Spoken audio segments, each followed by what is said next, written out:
Hello and welcome back to the Make It Take It podcast. Today is April 22nd, 2024.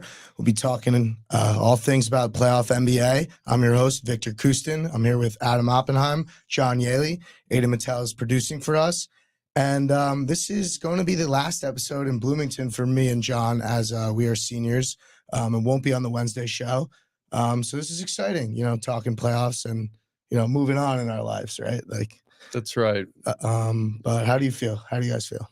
I feel great. This is my favorite time of year sports-wise. NBA playoffs, just the best. And the opening round when you have 4 games in a day, pretty awesome. Even though this weekend's games not the most exciting, I'd say, but really excited for the NBA playoffs. Yeah, a few blowouts in there, but yeah, I'm excited. They're still entertaining as always. The NBA playoffs. Got some great announcer crews as well, so it's always really fun to listen to. Yeah, the games might not have been as close as we expected in the first round, but that's why we have 7-game series. They're long series. Right. Speaking of long series, the first game I want to talk about is Cavs Magic. First game on Saturday. I think that, although the Cavs came out and showed their, I guess both these teams don't really have a ton of experience, but the Cavs kind of showed why they were the better team in the regular season. I still think this has the potential to be a long series. I still think that the Magic are going to come with something to prove, especially today in the next game. What are your guys' thoughts? Yeah, I've kind of been the pro Magic guy on a lot of these podcasts, and I had high hopes for them in this series. Thought it was a good matchup. Did not look great Saturday. The offense was really tough. They had 32, 21, 63% shooting splits, not what you want. Didn't even get 90 points. Just not great. Seemed really stagnant, seemed Paolo-based. The defense looked good, which we expected, but the offense and the playoff experience, as you mentioned, Victor, not up to snuff. I still have hope, and game one, you would expect a team really experienced to maybe fall flat. I think what do they play tonight, right? At 7? Yeah, I think 7. This NBA game TV. will kind of decide if I bail on this team. Like, if they put forward another really ugly performance, I'm going to lose most of my hope that I still have. But if they, even in a loss, if they kind of put together some, actual, quality offensive possession, especially later in the game and it's close, maybe I'd still have a little hope for this Magic team.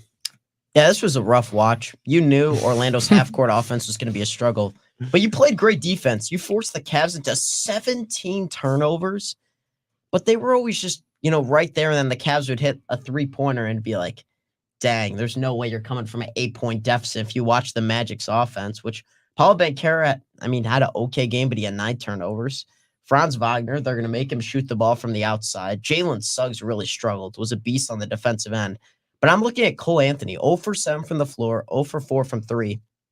He's a guy that's a major negative on the defensive end, so he needs to score the ball. Yep. And he really struggled to do that against, playoff-level defense. And once again, the Magic, they've struggled from 3 all year, 8 for 37, 21.6%. So they shot 24%, or they were 24th out of 30 teams in the NBA in three-point percentage this season. The teams below them, the Trailblazers, the Grizzlies, the Spurs, the Raptors, the Pistons, and the Wizards. All teams who are not even close to the playoffs. That's a problem. Yeah, I agree. And it wasn't just Cole Anthony. It was also Gary Harris. And that's one of the guys in this team that kind of does have a little bit of experience compared to the rest of the squad. He was 0 for 5 from 3. That's not acceptable for Gary Harris being probably the most experienced player on this team, which is not obviously saying much. But you got Joe Ingles there. Yeah, you got Joe Ingles, but he's also only taking 2 shots. He was cool, hold a hand on the rock, like he did in Utah. But a while ago. A while ago. But I think a guy like Gary Harris needs to step up more, and everybody on this team just needs to knock down their shots. And I believe that they'll do that tonight. I think that these guys will bounce back. They'll kind of find it in themselves. So, all right, our backs are against the wall now. Even though it's the second road game, it's still kind of like an extra incentive. All right, we're down 1-0. We need to flip the switch. And also, if we go into home 1-1, we're looking great. So, if you could steal one on the road here, I think that's a big win for the Magic. But I will say, the Cavs, once again, mean, they pretty much tanked to face the Magic. That's just Yeah. Yeah. like, see the lineup they put out against the Hornets that last game. Like, that's such a soft thing to do.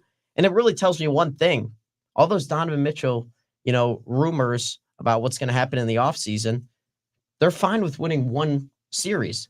Instead, you could get, a more possible first round opponent that you can also beat in an easier second round opponent. Now you beat the Magic and you face the Celtics. Yeah. Like, I just don't understand. Like, do they just want one series win? They're like, wow, we did it against an Orlando team that is just not very good. Also, Darius Garland is the second option. Is just, he's really not it. No, that's actually a good point, Adam. I'm almost always, actually pretty much always against teams kind of, meandering with the end of the season to try to get the team that they want to face. Because at the end of the day, if you have aspirations to make the finals or win a title, you're going to have to beat the best teams. Might as well play, solidly to the end, secure home court as long as possible. And like you said, this one was kind of extra questionable because you are on track now to play the Celtics in round 2 rather than, play the Pacers and then Philly with Embiid, who knows there, and then the Knicks, who are obviously, much less talented than the Celtics. So I didn't love the move. But I will give the Cavs credit. This has mostly been a negative Magic segment right here, but the Cavs did look good. Mitchell, as we talked about, he has clearly the most experience out of anybody in this series. The size, the rebounding was really apparent. And they did a nice job of kind of almost how teams used to guard Giannis. Like, we're going to set this wall for Paolo. We need, your other guys are going to have to beat us, and they couldn't hit any of their shots for Orlando. So Cavs, they wanted the Magic for a reason. It seemed like game 1 kind of went the way that they were hoping the series goes. Tonight, I think, is the key game, like Victor said. Like, if the Magic lose, I don't have a ton of hope in them. And if they win, the Cavs probably are in trouble going back to Orlando. Yeah, I agree, but I want to move on now to the Timberwolves Suns, because although this game was a blowout, it had some entertaining moments in it. Some of the thoughts that we had before the playoffs were experience is huge, and that's something this Suns team really has with KD, with D Book, with even Beal, compared to this Timberwolves squad. But Ant Edwards, he really didn't care. He really did not care, and he let KD know about it. And I think this Timberwolves team, although yes, obviously they're at home, it's just game 1. This was a message for them that was like, don't sleep on us. Like, we might be young and inexperienced, but we got some dogs on our team. What are your guys' thoughts on that? Yeah, I mean, I think the problem for the Suns was you need their big 3 to show up. I thought that was a given when I said the Suns would sweep the Timberwolves. Now, that was an awful take. That was an awful take. I will say it right now. One of the worst takes I've ever made. And I'll get into some, better ones as we go on here, because I did listen back to some of them. But Kevin Durant was awesome in this game. Hit both his threes, had 31 points, was just pulling up with that silky mid-range jumper. But Devin Booker was not very good. Bradley Beal needs to shoot the ball way more.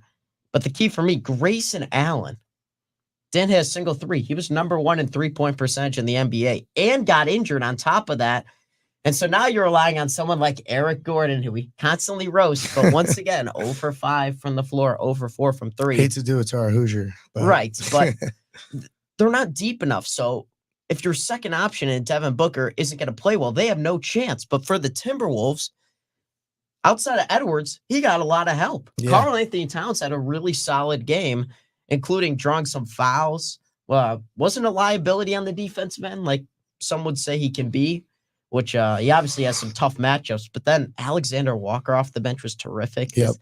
His Timberwolves team on the defensive end, boy, they're tough to get through. I agree, Adam. I think you hit the nail on the head when you were talking about Grayson Allen.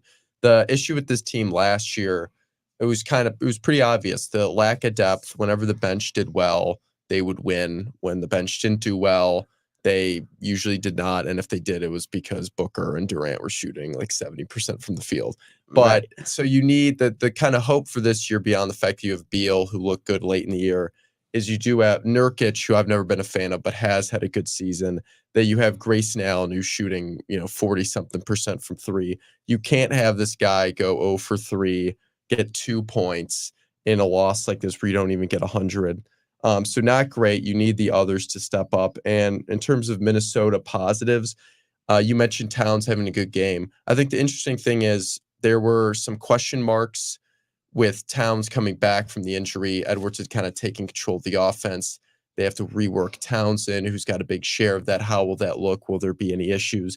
And Towns, he had a very efficient game, but total-wise had kind of a pedestrian game for his standards. Edwards took the brunt of the offense, and it worked great. So I think this is kind of the nice mix that the T-Wolves need to have in terms of Edwards carries the load, with Towns having more of a kind of supplemental role. Still getting good stats, good shots, but he's not the star on the team. Edwards is.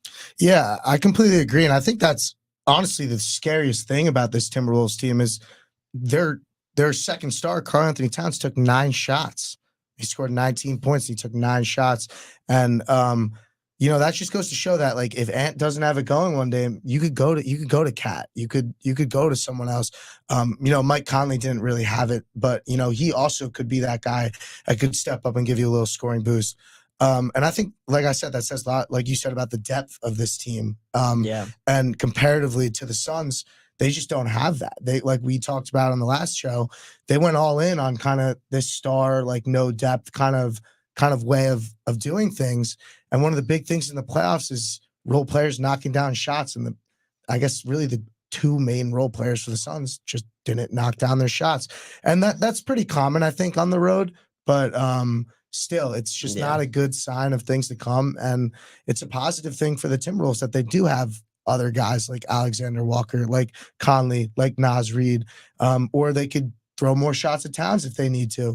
They have a lot of options, and we know how strong they are defensively. So I think they're honestly pretty scary. Yeah, I mean, I think in the first quarter, Edwards struggled a little bit with the Suns' defense. I think he had like 5 turnovers in the first quarter, and then he ended with 6 for the game, and he really got going. That trash talk to Kevin Durant, and KD just smiling like. What do you think about that? You think that's that's going to come to bite him, or you think that's the young and just having fun? I mean, the truth is Kevin Durant can put up 40, and the Suns might not have a chance. If the Devin Booker plays like that, they have no chance to win at all. And that was coming from someone who obviously said the Suns would sweep them, but it First could be game possible did not in look 5. promising. But it's a long series, though. Yeah, right, but long Devin series. Booker in the playoffs last year was insane. He was. Like, people forget about that. Efficiently, like shooting unreal, mid-range and unreal. threes, not even getting to the rim, and he's shooting 60%. Yeah. Like, what? Yeah. Any last thoughts on that, John?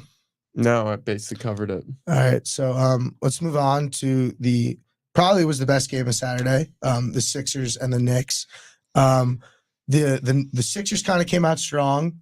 Looked like, what we thought they were going to be, like a difficult 7 seed for this team.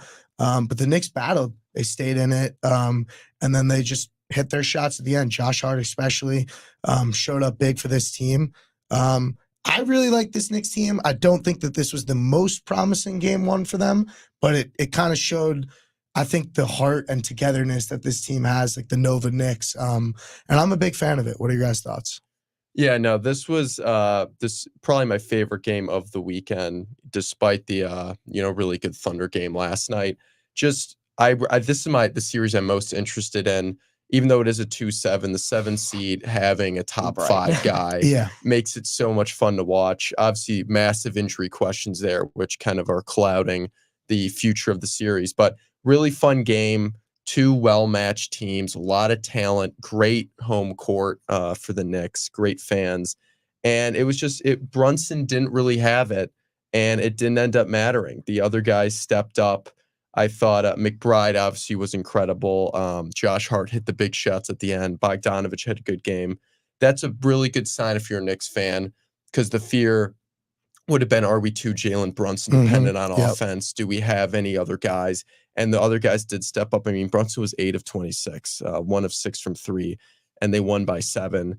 And then on the flip side, obviously the Embiid injury, he did not look healthy. He had that awkward self-lob. But that was sick. I mean, it was a great moment. It was unreal. Yeah, unfortunate how it ended. So as a guy who thought Philly would win going in, I do not feel great after game 1. But it was a really fun game to watch. So as a fan, I was not disappointed. I actually think this is, a positive for Philly. I was going to Obviously, say that as well. You want to pull it out, and there's no moral victories in the playoffs. Not There's not Yeah, a single yeah, time yeah. you can say there's a moral victory. But the defense on Jalen Brunson was terrific. And I think part of, this Knicks hype obviously comes from Brunson, who had a really good year. But I think people just think he's like a top 3 player in the NBA, which he's not there yet because he hasn't played in enough of these games. Three is pushing Is it. in 3 is pushing the NBA. it. Well, people were taking him over Jason Tatum, which I think maybe is a Celtics bias, but I think having a wing who can score is easier than having a guard who can, trap. Like Jalen Brunson can take charges on the defensive end, but it was up to the Knick role players to really help him out. And Josh Hart, one of the best role players in the NBA. Yes. The best guard rebounder, maybe of all time, with 13 rebounds and came up with 3 clutch threes. Him along with Miles McBride, who started off hitting 4 straight threes. That's huge for the Knicks. They're not known as a great three-point shooting team, but if they shoot 45.7% from 3, they have a shot against any team. Now, that's not always going to happen, but the bench contribution was huge. The 3 guys who played off their bench, Bogdanovich, Robinson, and McBride, plus 27 for Bogdanovich, plus 20 for Robinson, plus 37 for Deuce McBride. Yeah, I'll just add a little stat to your point. They had 42 bench points. The Sixers had 7. Yeah. So I don't know. You can't really expect to win in the playoffs when you're getting like basically nothing from your bench. I'll just quickly mention Buddy Hield, nowhere to be seen in this game. Kind of forgot he was on the Sixers. Obviously, Batum disappointing after his great playing game. So you're expecting a lot out, but I know Sixers Yeah, fans. let's praise Batum first for beating the allegations of YSE in the fourth No, quarter. that wasn't For actually the an attack playing. on you. That was more on Sixers fans saying, we got Batum at 4 or 5 threes a game. Man, like come on. He beat the allegations once. He did. He showed up. Honestly, twice. But you know who didn't show up? Tobias Harris. Yep. And you know who that surprises? Nobody. Absolutely nobody. Garbage every year consistently. I mean, Sixers fans must be Tobias tired over of me. that. Tobias over me. Yeah, Tobias over me. Once again, I'm tired of Tobias Harris as a Celtics fan, and it's our rival team. And like, what is he doing on the floor? Like, he doesn't put up shots. He doesn't defend. He plays with like no edge, and it just makes so much more plays to be needed to happen with Tyrese Maxey, who was really had a great game. I mean, those drives to the right, they're unstoppable. Yeah, he's really good. And Lowry had a good game. Lowry played shot well. Lowry played well too. You have 33 from Maxey, 18 from Lowry, and Embiid, even in a questionable game, gets 29, and you still lose. Not a great sign.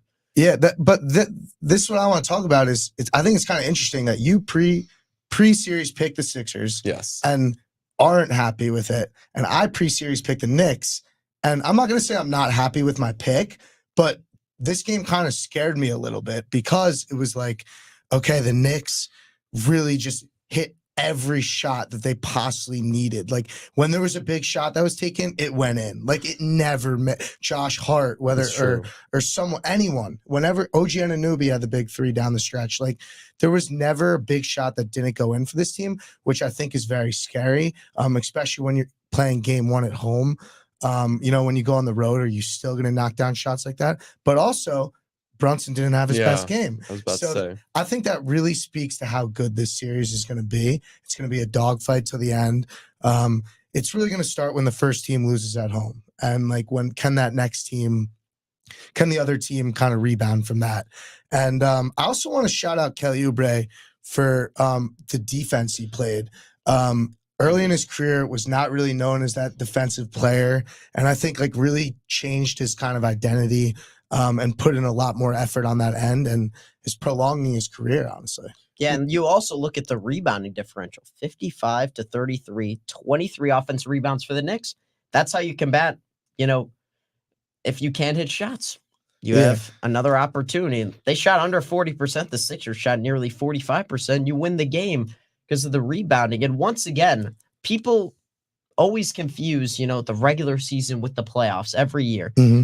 Teams play with so much more effort on defense. You saw it in every game. Yep. People laying on the floor. You're telling me Kelly Oubre's like locking in and playing defense this year?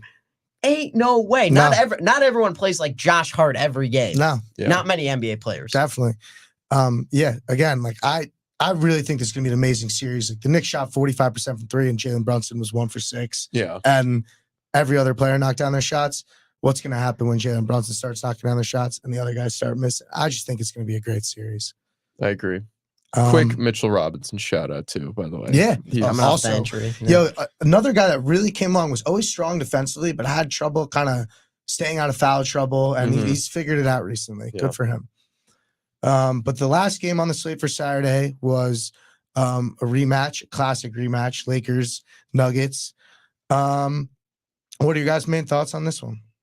I mean, this was the game I think a lot of us expected where, the Lakers would put up a great fight, but once again, the Nuggets' quality of shots Yep. when Nikola Jokic is on the floor Yep. is second to none. How does he create open looks every single time? It makes the Nuggets just so hard to beat. And I'm really shocked they're not the championship favorites. This team is unbelievable.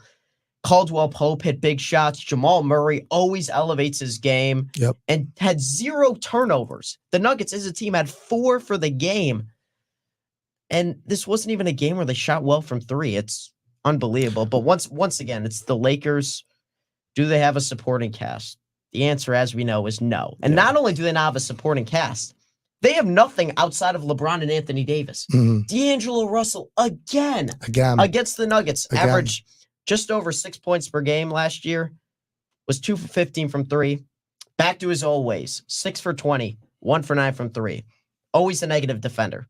Therefore, he's going to have a horrible game. Yeah, no, this I think you hit the nail on the head. Just talking negative on the Lakers first.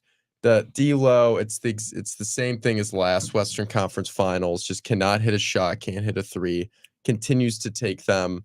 And this is in a game AD and LeBron played really well. I mean, Davis had probably the best game you're going to get from him Yeah. in a playoff Yeah. game, and you still lose. And just to touch on Jokic, he had probably, like a B+ Jokic game, and it was 32, 12, and 7, and 15 of 23 from the field. Complete control the whole time. So he's the best player in the league for a reason. And if you're a Lakers fan, this was it kind of deja vu. This is exactly how the conference finals went. You get off to a hot start. Yep. You're playing well. You have a lead. LeBron has a lot of energy. And then slowly during the second half, LeBron's losing steam. Jokic is continuing to just bombard the Lakers with open looks.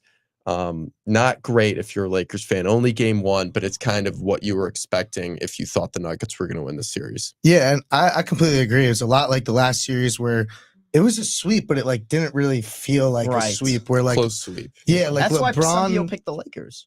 Yeah, it's tough because these Lakers could bring it, and somehow something in the end just always puts the Nuggets on top. And like you said, I really think it's the shot quality. Like having a guy in the middle that is basically a guard and like could take the pressure off a guy like Jamal Murray, where he doesn't have to be the main facilitator.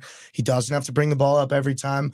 It just makes everyone around your job easier. And he's 7 feet tall. And he's 7 feet tall. Right. Like, and if you don't double him, he's going to score some weird floater layup. But Yep. like, if you do, open 3 or open layup, like one of the two. The shot quality of this team is unbelievable. They play great team ball.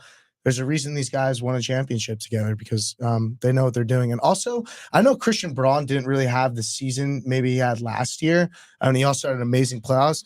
And he might not have scored like a ton, but I think his impact really is shown in these games. It's just his hustle, his energy, kind of a young spark for this team. And I just like watching him, even though his stats aren't that good. Yeah, he didn't even play like last Western Conference Finals. He played more in the NBA Finals, Yeah. but Well, now that Brown- Bruce Brown's gone, Mhm. right, kind of someone needs to take that spot. And Yeah. along with Peyton Watson, who's been good. But, Mhm. the Lakers additions that everyone said were going to have a big impact just haven't showed up. Well, Gabe Vincent was out the entire yeah. year. Yeah. Taurean Prince, like, I don't care how much he scores. He really needs to like shoot extremely well for him to be good because he just makes so many bonehead decisions. Yeah. And then Dinwiddie, like, He didn't even take a shot yeah, neither did Vincent. in 13 minutes. Yeah, I don't know. looking at the box score, the Lakers bench is pretty ugly. 11 points, 3 of the 4 guys didn't score. Just not great. And that's not even including D'Angelo Russell, who was 6 of 20. Yeah, and the Lakers stars have to play so many minutes. Anthony Davis played 45 minutes. Yeah, that's the other fear if you're a Laker fan. This is if you had stolen this game, you could live with Davis having 45, LeBron having 41 minutes. Yeah. You lose the game. They take this. They already had a slight rest advantage. Denver did. You're in the altitude. without home court. Yeah. You almost kind of need game 2 now. It just almost worst case scenario for the Lakers. Yeah, we just talked about how important game 2 on the road is. It's really a tone setter. You could go back home 1-1, or you could go back home with your back against the wall up 2-0. It's a very big difference. But let's move on to Sunday's games. We're also had a decent amount of blowouts. Yeah. But first game, Celtics, Heat. Celtics start up 14-0, cover the spread before the game even started. But I think that just goes to show like how dominant this Celtics team is, and they just showed in game 1 why they're the 1 seed. Every player showed up, did their job. Porzingis didn't even have to play at the end of the game. Yeah, I don't really have much to say about this game. What about you guys? Yeah, no, I'll be quick, Adam, because you are the Celtics fan. I'll be honest, this is the one game this weekend I did not watch him enough. I watch a lot of NBA playoffs, every other game. This one, I had faith in the Celtics. Yeah. I was checking the score, and I was like, yeah, this one isn't really worth watching. Without Jimmy, there was maybe a chance of the, Miami, Juju getting them if Butler was playing, but he's not. They're so much better. They have that depth that you mentioned, Victor, where, they completely blow them out, and the leading scorer has 23 points. You have, 6 guys in double figures. The bench, all the guys did really well. Pritchard in 24 minutes is a plus 19. He was like the least impactful guy scoring wise. Just incredible. I don't have a ton to say. The Celtics, I expect them to make quick work of the Heat, and so far it looks like that's what they're going to do. Yeah, I mean, this is a really tough series for the Heat. I think maybe you can steal a game or 2 with Butler, but I really want to see Jimmy Butler healthy, because I think overall, the Celtics are the better team. Like, it doesn't happen every year like it did last year where the Heat can just turn it up. Like, the Celtics have way more talent than the Heat, and you have so many things you need to overcome. First of all, you need to shoot the ball extremely well. You need the Celtics to shoot it poorly, and the Celtics also to play no defense. All those things happen in the fourth quarter. The problem is you're already down 30 points, and the Celtics stop playing defense. They need to turn it up earlier. They need to hit shots. If the Celtics shoot 45% 3 on nearly 50 attempts, pretty much no chance. And this was a game where Tatum did not even shoot well, but he controlled the game by just realizing that when the Heat double, it's going to end up in an open 3. But when they don't double, it's just a shot over the top. And the difference in this series, Porzingis, the Heat can't play that zone defense anymore because they're just going to get burned in the middle. And I mean, I don't really have too much more to add. I'll just say this in terms of like Celtics big picture. Everyone's basically been saying this all year, but it's obvious this team is probably under the most pressure of anybody because Denver has won. This team not only has to make the finals, minimum, I'd say they probably have to win it. Everything is breaking for them. I agree with you, Adam, that I think Denver is the best team and probably should be the favorites. But aside from the advanced stats, the reason Boston is just their path is so clear. They have this crippled Miami team, and then Magic and the Cavs both looked ugly. That'd be their round 2 team. And then is Giannis healthy and Embiid's out? Maybe you just play the Knicks. That's like the toughest team. So this team, they did what they had to do, but really the playoffs don't start for them probably till round 3, assuming they make it there. Right. And if they're playing hard on defense like they did in the first half, they're really tough for this Heat team to go through. I mean, you're relying a lot on Tyler Hero. So he's going to be guarded by Drew Holiday, Derek White, and then he can get switched off to Brown or Tatum. And that's why Hero played badly in this game. He shot 4 for 13, and really he had 2 shots entering the fourth that went in. It's because, what are the Heat going to do? They're playing Nikola Jovic and Jaime Jaquez. Both played, really good for their first playoff series, but it's an incredibly tough task.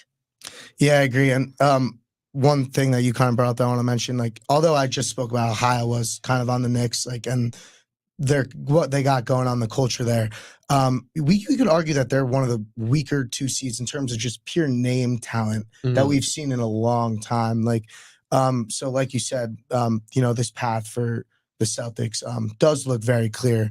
But I'm going to talk a little bit about the Bucks too. I mean, a little bit later. The thing is the Knicks hustle, and that's the thing that could get the Celtics. But you're looking at this series, The reason the Heat would stay in this against the Celtics is they hustled, but the Yeah. Celtics actually out-toughed them in this game. And Mhm. also that Caleb Martin at the end, you guys see that? Where he undercut Tatum?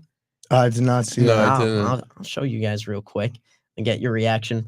It happens with like a minute 30 left in the game. Here, we'll pull it up real quick and show you guys. Let's see if it loads. Let's find a clearer video. That was with like a minute 30 left. Ooh. And it was interesting. Now, I will say as a Celtics fan, it looked like Holiday pushed him, Martin, into Tatum, but with a minute 30 left. Yeah. I mean, with a minute 30 left, should Jason Tatum be in the game up 20? Like, that's a recipe for Derrick Rose to happen. Come on. Nah.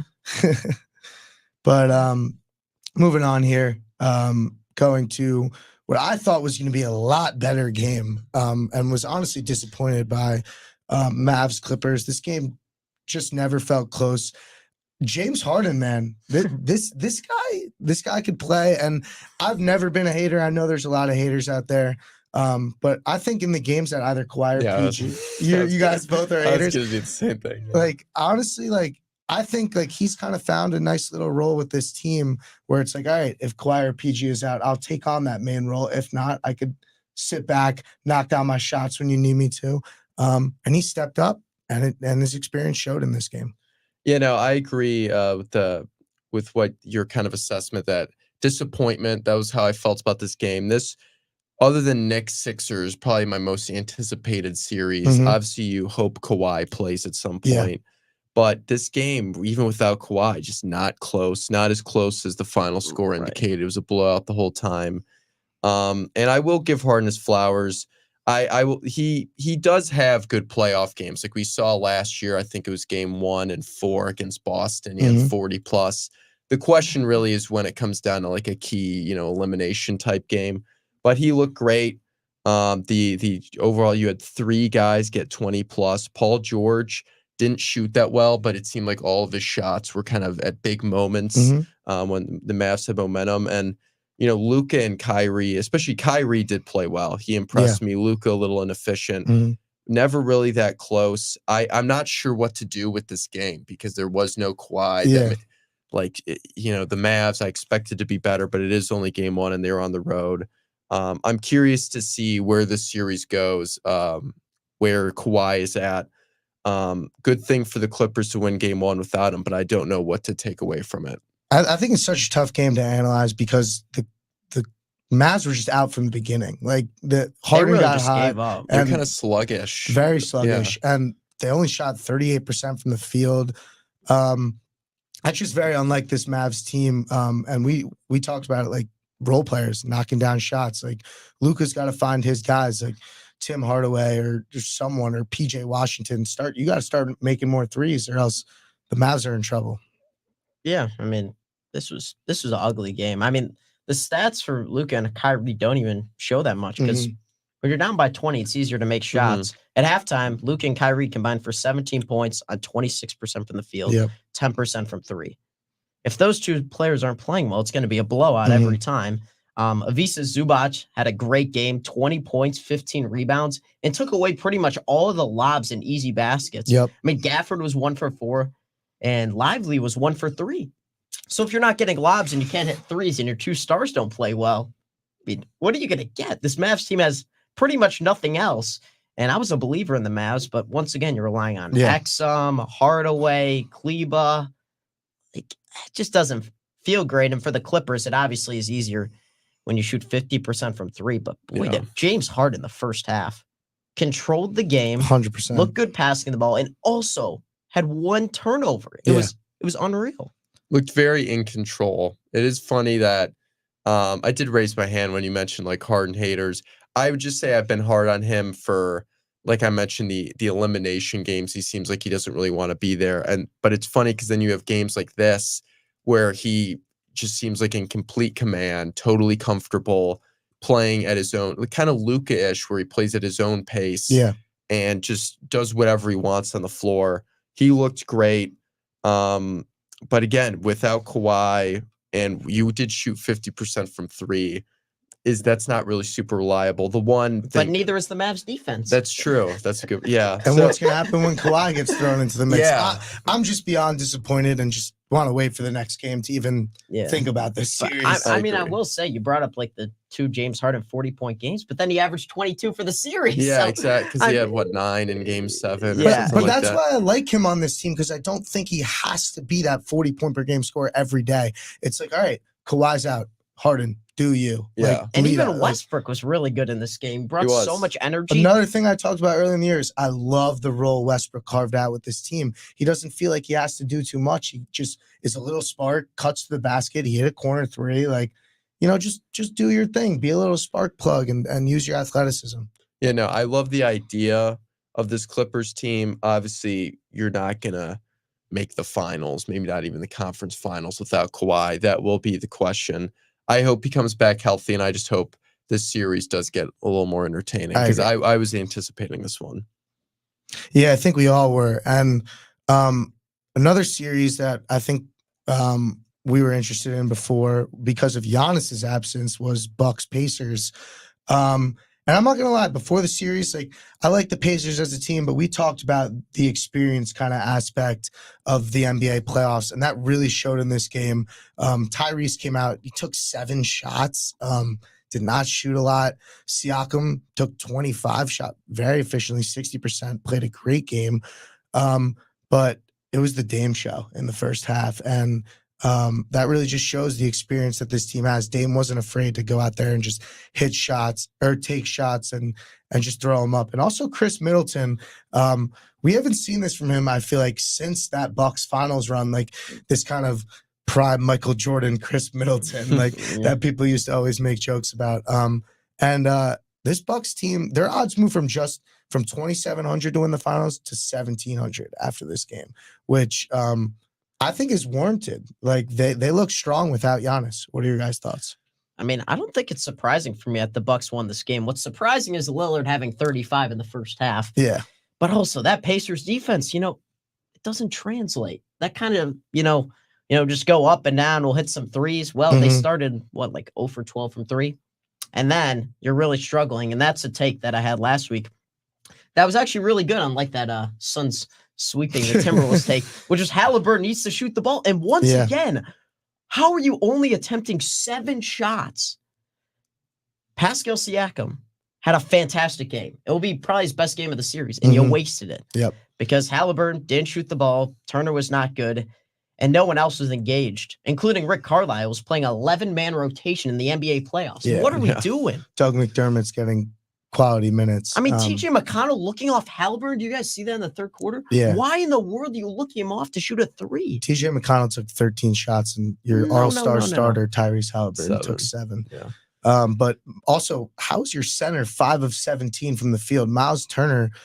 We talked about how you could be one of the top 5 players in this series, That's and, facts. and you really did not Forgot show about up. that one. Yeah. Yeah. Yikes. But that was also an off the dome question, so we'll give each other a little slack there. But your center cannot be shooting 5 of 17 from the field, especially without Giannis. Yeah. The prime, like I understand Lopez is a great interior defender, but still, like, He doesn't go out and challenge those 3s. man. yeah. Yeah, no, I think it just to touch on the Turner part. I think Middleton answered the question. He is the 4th best guy Yes, in the series. 100%. Yeah. But if you're a Bucks fan, this is probably the best case scenario. Not only do you win without Giannis, which affords you some flexibility with his return time. Obviously you would hope you win the series without him, give him a lot of time. But now there's a little bit of breathing room. Lillard looked great, which has been the question. He looked kind of like, Portland Lillard, at least in the first half, to get them the big lead. And even though, you're playing a poor defense, so you can't expect to, if you go up against a Knicks team, a Boston team, to have the same level of defensive resistance against you. Your own defense did very well against the strength of this Pacers team, which is their offense. They only shot 8 of 38 from 3, which might be a little bit of just variability and might flip, in game 2. But if you're a Bucks fan, defense looked good. Lillard looked good. Middleton, as you mentioned, Victor, looked very good, kind of vintage 9 of 14. That's scary. Like I would Yeah. not want to like my opinion has completely flipped on this Bucks team. They had a weak regular season. But I'm buying in after this game. I am. I know agree. it's easy to do because, they just blew them out without Giannis. But I really like what I saw from this team yesterday. I totally agree. Yeah, I think the thing is, how do Lillard and Giannis, fit together? Like Lillard isn't doing this when Giannis is on the floor. That's the problem. Well, maybe that has to happen in the playoffs. We've seen I know the Bucks have won a chip without Lillard, but we've seen times in the playoffs where Middleton had to be the guy to take over in the second half of games when Giannis just barreling towards the hoop wasn't working. Obviously, that rarely doesn't work, but sometimes at the end of the end of games, that's not the most efficient way, and then sending him to the line or something like that. Middleton and Lillard both show that they could be that guy even without Giannis, and I think that's huge. I thought you brought up a great point too, John, about buying time for Giannis. Mm-hmm. Now you're not worried if he's out game 2, which he probably will be, game 3 probably as well, but you're not going to need to rush him back. If you can get it to 2-2 and you're at home for game 5, I don't even think that will happen at this point. Yeah. Seeing how this game went. Yeah, I agree. Then you're like, we can bring him back for game 5. It's not really a problem at this point because with that calf injury, you just have such a high chance of re-injury. Mm-hmm. Another thing I also don't know what's didn't gonna know is that although we talked about the Pacers being 4-1 against the Bucks in the regular season, Doc Rivers was not the coach for one of those games. Yeah, they Not were all one. early in the season. Yeah, but once again, I know Doc Rivers isn't. I know Right. we got mixed feelings about him, but I think it just goes to show kind of the experience. Although he might not be the best Game 7 coach, his team came to play in Game 1. They showed up. They were ready to play. Yeah, and I think that speaks a lot about him. Yeah, I don't even think it's about Doc Rivers so much as Rick Carlisle just being a bad coach. Yeah. And the Pacers being so inexperienced. That's why I was like, the regular season doesn't mean as much in some cases. When, the Pacers have Andrew Nembhard, it's a playoff start. That doesn't feel great. Especially when they're that early in the season. You have to take some of the matchups with a grain of salt. I think Phoenix was undefeated against Minnesota. Didn't matter. Timberwolves blew them out game 1. So playoffs are just a different animal, and we saw that this weekend. And the home court advantage as well. We'll see how the Pacers play at home, but it's tough going on the road as a young team. Yeah. But I'm gonna move on here because I know we don't have a lot of time, but I'm okay going a little bit over because it's the first playoff kind of review. So we'll do this game and then we'll quickly review the upcoming games for tonight. But the last game was probably the best game, actually most definitely the best game of the first round. Thunder Pelicans kind of spoke to everything we say. We knew this Thunder team was inexperienced. The Pelicans kind of had their warm-ups with the playing games. And I want to give a shout out to, I know I'm a big Thunder supporter, but I want to give a shout out to some guys on the Pelicans, like Trey Murphy and just Trey Murphy. That's what I want to shout out because I think that this guy came in and shot 18 shots, shot 41% from 3, made 5 of them. Just an impact player all around. A great modern NBA fit, in my opinion. I'm a big fan of this guy's game. I totally agree. He's grown on me late in the year as they've kind of gone on this little push. Played 44 minutes too. Yeah, he was good in the play-in game against the Lakers. Even though he took a lot of shots, I like that he wasn't afraid in a big game against the 1 seed. And I'll quick Valanciunas shout out. Who, the big men totally had a pretty good weekend overall. Him and Zubac, kind of a similar type player. This game was really fun. It felt like a playoff game. Both teams kind of had this, mix of nervous energy and pace.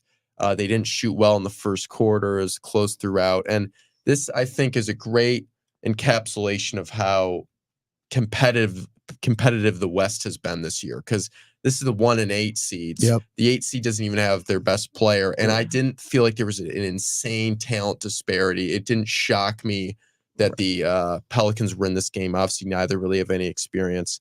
So this one, I'm hoping continues this level, and maybe we get 6-7 games like this because it was fun. Well, I think people forget the Pelicans are a 49-win team. That's no sleeper of a team. The Bucks are the 3 seed in the East as a 49-win team. So that's right. The Hawks were 10 games under 500 and had a chance to make the playoffs. Yeah, I mean the Pelicans. They really showed a lot of effort in this game, but if you're the Pelicans and Willie Green, you got to steal this game. 100%. I mean, you had like 3-4 3-pointers when you're up 2 with like a minute to go. Yeah. To, They really were extend the not lead. good shots. They were Yeah. just chucking Also, them. Brandon Ingram with that fadeaway 3, he had an awful game. Awful game. I do not I'm get not a what big people, fan of him. what I'm people not. see in Brandon Ingram. Not a great defensive player, is a tough shot taker and can Mhm. make it, but doesn't get to the foul line. Not a great playmaker, and he had a bad game. I mean, Trey Murphy was probably the best player on the floor for the Pelicans, Yep. not only shooting, but he defended SGA really well. You look at Shea Gilgeous-Alexander, he scored 28 points, but so many of those were really tough shots. 100%. And you can see where, it's not as easy as the regular season where people would just let him get downhill. There's a lot more contact. And for the Thunder, Chet Holmgren struggled a little bit at the beginning, but then came up late with a huge block. Yep. But you don't know who you're going to turn to. Josh Giddey's not a great shooter. Teams are going to leave him open. Lou Dort was terrific on Brandon Ingram, but once again, on the offensive end, He missed that doesn't give you a floater lot. like late in that little floater. Like that's just the little things that you got to convert. I mean, this Thunder team, they really didn't look good as a 1 seed. I agree. I think they should be extremely happy. Like I've said multiple times, that the Lakers did not draw them. The Lakers would be feeling Yes. awfully Yep. confident. And that's not to hate on this Thunder team. They're a young team, but once again, you could see a little bit of inexperience. Their offense wasn't running as smoothly. The defense was still really good, but you're playing a team without Zion Williamson. Mhm. And it's not a great Pelicans team. One thing I really didn't understand, you talked about the end of the game, like this team shot awful from 3 all game, the Pelicans, other than Trey Murphy. He was the only one that could knock down a 3. McCollum couldn't make a 3. Brandon Ingram couldn't make a 3. Herb Jones even couldn't make a 3. But you get the ball at the end of the game. I get that you're going for the win, trying to steal the game, but why is your first shot like taking a 3 when you have the ball with like 18 seconds left in a 2-point game? McCollum hasn't made a 3 all game. Obviously, he's not going to hit that. Brandon Ingram hasn't made a 3 all game. Obviously, he's not going to hit that. Go get your tough 2. Go to the hoop and get fouled. Like, I don't know. I just think you should play to your strengths. I understand trying to steal the first game on the road from the 8 seed with a big shot, but play to your strengths at the same time and do what's kind of gotten you here. Well, yeah, that just might be a kind of a lump that you, if you're Willie Green and you're this young team, have to take. You are also pretty inexperienced, and maybe next time you learn from that. I think the positive, if you're New Orleans, is that Ingram was so bad and McCollum was so bad, and you still almost beat the 1 seed on the road in game 1. But Ingram instilled no confidence in any Pelicans That's fan that he true. would do anything. He was just chucking up shots. He didn't have like that intensity. Like it's not like he agree. was just missing shots. He was disengaged from the game on both ends. Mm. And something else I'll also point out. They obviously announced some of the Coach of the Year candidates, but Mark Dagnall with a terrible challenge late in that game. Yeah, I don't know if you guys Yeah. remember. that was It- beyond so questionable. You have a jump ball with Chet Holmgren. How are Right. you going to It was out of bounds call. It's a jump ball. Obviously, you're down by 2 points, and you're like, oh, yep, review. You have a guy who sees the video or whatever. But if you challenge it, the jump ball, it could also go the other way. And clearly, from the first replay, you can see it was off Chet. Yeah. Mm. So you give the ball back to the Pelicans, And use a timeout. and I low-key think that should be a successful challenge. I feel like I've seen that before agree, when I agree. it's a successful challenge if you change the call, even if it doesn't go your way. But Yeah. I guess not. Yeah. It didn't matter in this game. But yeah, that's a terrible challenge. It's just, why? Why would you do that? It doesn't make any The sense. Thunder got lucky. I think they're They did. very happy with Oh, they should be. like yeah. they're not happy, but they're thrilled to just be able to say they're up 1-0. I mean, they survived at home against a Pelicans team who didn't play well, and no, and was missing their best player. I mean, they will be for the rest of the series. Yeah. But real quickly, we're at the buzzer already, but it's NBA playoffs, so we're just gonna quickly go through the 3 games today. Magic Cavs. What are your thoughts? I think Magic could bounce back today. In this game, kind of filled of inexperienced players. I've talked about how I like the Cavs brand of basketball all year, but I think the Magic will just play better today, at least. Yeah, I hope so. I don't want to say a must win, but it's kind of getting there for me with this team. And if I want any hope of salvaging this pro Magic stance that I've had on the pod, I'd love a win Yeah. tonight. But really would just like a good game. Obviously, it's probably gonna be low scoring there. Yeah, that'd definitely be low scoring for sure. The key for me, Jalen Suggs needs to knock down some threes along with Cole Anthony. someone else off their bench. Yeah, I mean, if they can knock down 35-40% threes, they have a really good shot. I agree. Next game, probably the one again we talked about. I'm most excited for the Knicks back in the Garden tonight.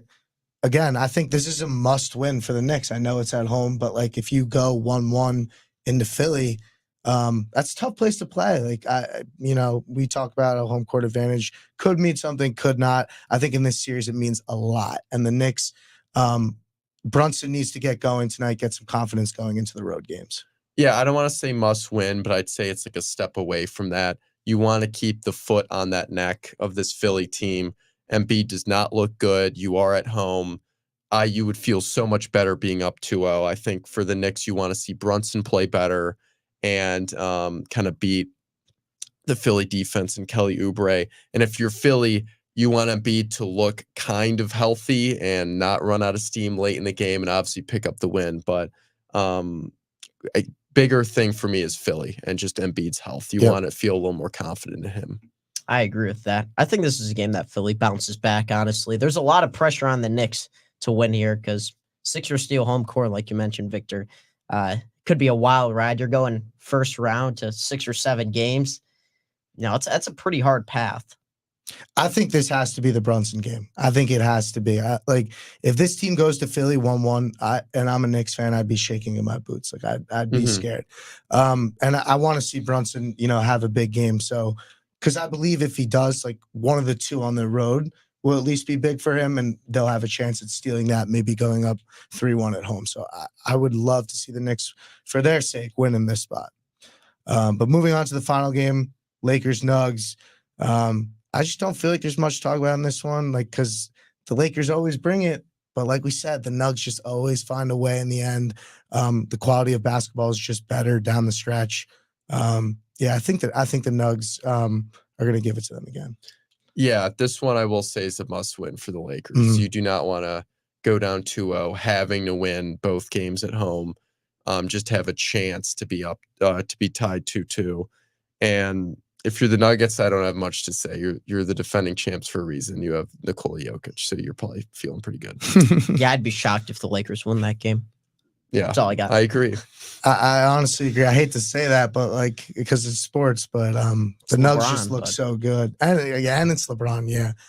But that's going to do it for us today on the Make It Take It podcast. Signing out one last time from Bloomington. I'm your host, Victor Kustin. I'm with Adam Oppenheim, John Yaley. Ada Mattel is pushing the buttons, and we'll see you on Wednesday.